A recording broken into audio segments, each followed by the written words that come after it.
Hello students, आपका फिर से स्वागत है मेरे चैनल में। मेरा नाम है मनीषा। क्लास आज हम करेंगे अनुनासिक यानी चंद्र बिंदु की मात्रा।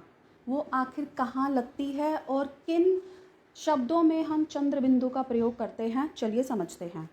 अनुनासिक यानी चंद्र बिंदु। तो चंद्र बिंदु की मात्रा हम कैसे लगाएंगे? इस तरीके से हमने बहुत सारे शब्दों के ऊपर ये वाली मात्रा देखी है, इसको बोलते हैं चंद्र बिंदु। ये होती है हमारी चंद्र बिंदु की मात्रा। वे स्वर हैं अनुनासिक यानी चंद्र बिंदु, वे स्वर हैं जिनमें मुख से अधिक तथा नासिका से कम ध्वनि निकलती है। मुख से तो हमारी ज़्यादा ध्वनि निकलती है, लेकिन नासिका मतलब नाक से हमारी कम ध्वनि निकलती है। उदाहरण के लिए देख लेते हैं हम। आँख, कुआं, तांगा, पाँव, घंटियाँ, बांसुरी, बूंदे, सांप, पाँच, तितलियाँ, दाँत, कांच, आँच आदि। अब इन शब्दों को हम अगर ध्यान से पढ़ेंगे, ध्यान से हम इनको महसूस करेंगे, तो हम ये देखेंगे कि इन शब्दों को बोलते हुए हमारी मुख से मतलब हम मुंह से जो हमारी अधिक ध्वनि निकल रही है, ठीक है, और नाक से हमारे कम ध्वनि आ रही है, ठीक है। आगे हम बढ़ते हैं। लिखने में स्वर के ऊपर अनुनासिकता के लिए चंद्र बिंदु का प्रयोग करते हैं। लिखने में मतलब किस शब्द में हमें चंद्र बिंदु लिखने के लिए, देखो हम बोल तो सकते नहीं हैं, ठीक है, इसको कि ये वाला शब्द है आँख। आँख अगर आप बोलते हैं तो क्या साथ में ये भी बोलते हैं आँख चंद्र बिंदु, ठीक है। तो लिखने में इसको हम ऐसे चंद्र बिंदु का प्रयोग हम करते हैं, इस तरीके से इसकी मात्रा लगती है। किंतु जब स्वर की मात्रा शिरा रेखा के ऊपर होती है, मतलब ऐसी जो मात्रा होती हैं, ऐसे जो हमारे स्वर होते हैं शिरा रेखा मतलब जिनकी मात्रा हमारे ऊपर लगती है। ऊपर कैसे? जैसे हमारी है ओ की मात्रा, ये ऊपर आ गई है, ठीक है। आओ की मात्रा हमारी क्या हो गई है? ऊपर आ गई है। तो ये है हमारी शिरा रेखा वाली मात्रा। तो चंद्र बिंदु के स्थान पर हमारा बिंदु का प्रयोग किया जाता है। चलिए कुछ उदाहरण से हम यहाँ पे देख लेते हैं इसको। जैसे हम यहाँ पे देख सकते हैं, कहीं कहीं पर हम देख सकते हैं हमारी शिरा रेखा वाली मात्रा, ये देख सकते हैं। ये ई की मात्रा हमारी लगी हुई है। क्या लगी हुई है? ये हमारी ई की मात्रा लगी हुई है। जो शिरा रेखा वाली मात्रा है ये ह पर हम देख सकते हैं। तो इसलिए यहाँ पर हम बिंदु का प्रयोग करेंगे, चंद्र बिंदु का प्रयोग हम नहीं करेंगे। और वहीं हम देख सकते हैं कहीं में हमारे आ गया चंद्र बिंदु, क्योंकि शिरा रेखा वाली मात्रा है। और कहाँ कहाँ पर हम देख सकते हैं कि हमारा चंद्र बिंदु है? क्योंकि यहाँ पर शिरा रेख वाली मात्रा नहीं है। और चंद्र बिंदु का प्रयोग हम कहाँ कहाँ करते हैं? जहाँ पर हमारी शिरा रेख वाली मात्रा हमारी नहीं होती है, तो वहाँ पर हम बिंदु के स्थान पर चंद्र बिंदु लगाते हैं।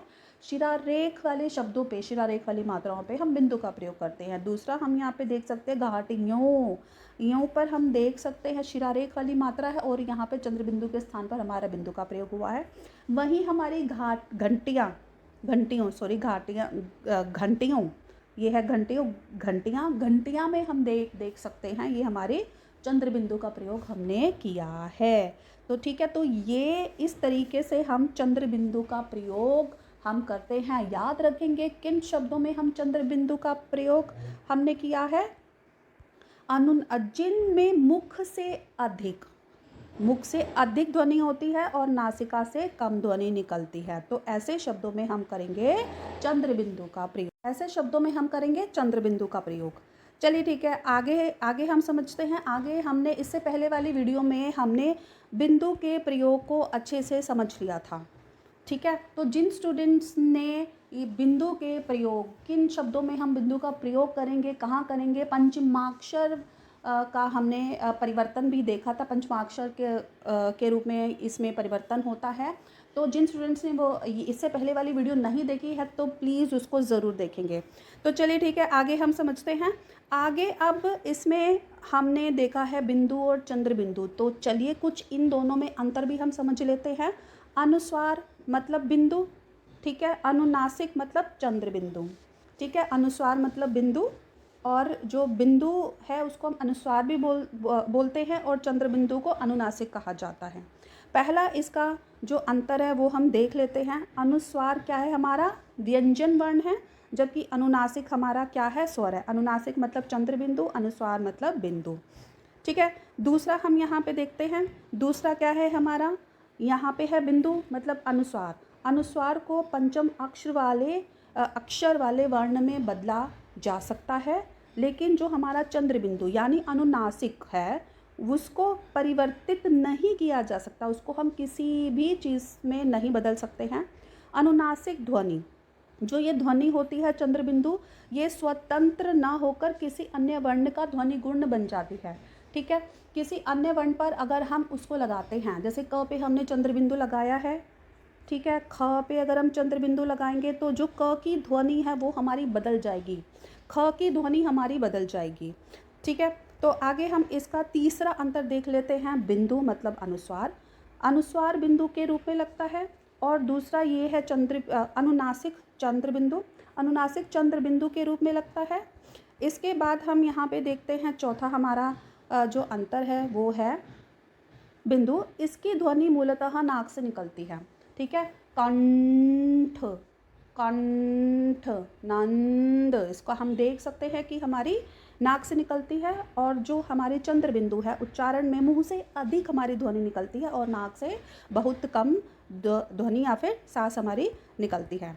ठीक है, उसके बाद हम यहाँ पे हम देखते हैं पांचवा, ये है बिंदु अनुस्वार, मतलब अनुस्वार हर तरह की मात्राओं वाले शब्दों पर लगाया जा सकता है, कि जैसे चंचल, संत, झंडा, घंटी आदि।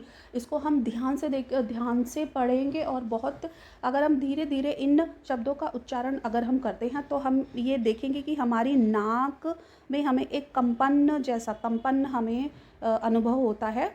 तो ये है हमारे बिंदु वाले मतलब अनुस्वार वाले जो शब्द है, ये है अनुस्वार वाली मात्रा लगी है। और दूसरा ये है चंद्र बिंदु मतलब अनुनासिक का प्रयोग केवल उन्हीं शब्दों में किया जा सकता है जिनकी मात्राएं शिरारेखा मतलब शीर्ष पर, मतलब ऊपर, मतलब सर के ऊपर, शीर्ष रेखा मतलब ऊपर, लाइन के ऊपर ना लगी हो। कि जैसे हमारा क्या है, अ की मात्रा, आ की मात्रा, ऊ की मात्रा, इसमें क्या है, इनकी जो मात्राएं होती है वो शिरारेख मतलब लाइन के ऊपर नहीं लगती हैं। जैसे यहाँ पे धुआं, धुआं, कुआं, कथाएं, कविताएं आदि। तो क्लास आज हमने सीखा अनुस्वार और अनुनासिक में अंतर हमने सीखा। ठीक है, अनुनासिक का प्रयोग, अनुनासिक की मात्रा का प्रयोग हम कहाँ करते हैं, किस तरीके से करते हैं, और कहाँ पर हम अनुस्वार की मात्रा का प्रयोग करते हैं, उन दोनों में क्या क्या अंतर है, तो ये आज की वीडियो में हमने सीख लिया है। मुझे पूरी उम्मीद है आपके बहुत सारे डाउट हैं वो अभी जो आपके सॉल्व हो गए होंगे, लेकिन अगर फिर भी अगर कोई रह गया है तो प्लीज़ मुझे कमेंट बॉक्स पर ज़रूर बताएंगे, और प्लीज़ मेरी वीडियो को लाइक कीजिए, शेयर कीजिए, सब्सक्राइब कीजिए। आपका दिन शुभ रहे। धन्यवाद।